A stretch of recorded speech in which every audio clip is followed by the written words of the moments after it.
You said last week on Seattle that if the mayor of Seattle, the governor of Washington, didn't take steps to end the occupation of the Capitol Hill neighborhood, you would step in and you would do something. 100%. They still haven't ended it. They're negotiating. Are you considering taking action? You know what they're negotiating? Garbage removal. These people have taken over a vast part, a major part, a very good part of a place called Seattle. Seattle's big stuff. That's a major city. And we have a governor who's a stiff, and we have a mayor who said, oh, this is going to be a love fest. And by the way, these are violent people that took it over. These are not people that are nice people. I saw on your network today, John, I saw what went on with the hitting and the punching and the beating and all the other things going on in Seattle. And you have a governor that doesn't do a damn thing about it. And you have a mayor that doesn't know she's alive. She's talking about it's going to be a love fest this summer. Now, if they don't do the job, I'll do the job. And I've already spoken to the Attorney General about it. But if they don't do the job, we will do the job. What can you do? About 10 different things, any one of which will solve the problem quickly. Can we go through a whole list or a partial list? We don't have to go through any list. We can do a lot of things. Mr. President. I think it's incredible also that the radical left press doesn't cover it. They're acting like nothing happened. You turn on the news, you look at the news, you don't even see stories about it. If the right ever took over a city, conservative Republicans took over a city, it would be the biggest story in history.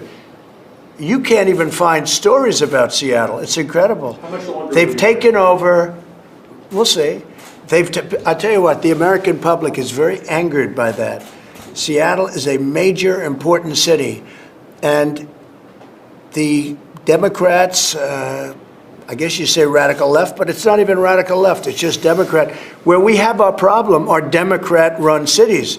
If you look at Minneapolis, if you look at other cities that have had trouble, they're Democrat in virtually every case that I can think of. I can't think of one other case.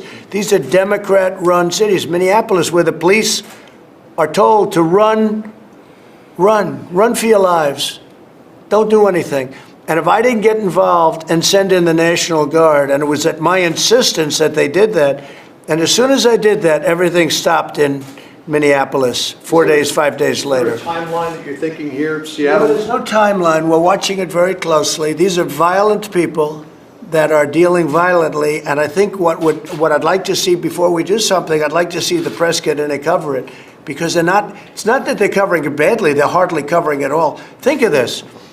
A group, Antifa and others, radical lefts, they went into a major U.S. city, Seattle, and they took over a big percentage of that city, and the press doesn't want to cover it. And we have a mayor who's scared stiff. She doesn't know what's happening. We have a governor that's one of the most overrated politicians in the country. He just ran for president. He got less than 1%. He actually probably, I would have said less than 0, but I'm not sure that's possible. He got nothing. He got no votes, nothing. And the whole thing, the guy was out there fighting. At the end, he got 0, right? 0. So he failed. And now he goes back and they take over a city and he doesn't say anything about it. Worse, he said he didn't hear it. A day later, he said, I didn't hear anything about it. They took over a city, Seattle, and he said, I didn't hear anything about it. So look, the governor has to call out the troops, do what he has to do, has to call out the National Guard, has to do something. Because, you know, the problem with what happened in Seattle is it spreads. And all of a sudden they'll say, let's do some other city, and let's do another one. And we're not going to let it happen. So timing-wise, hey, we're all set to go. We're watching the process.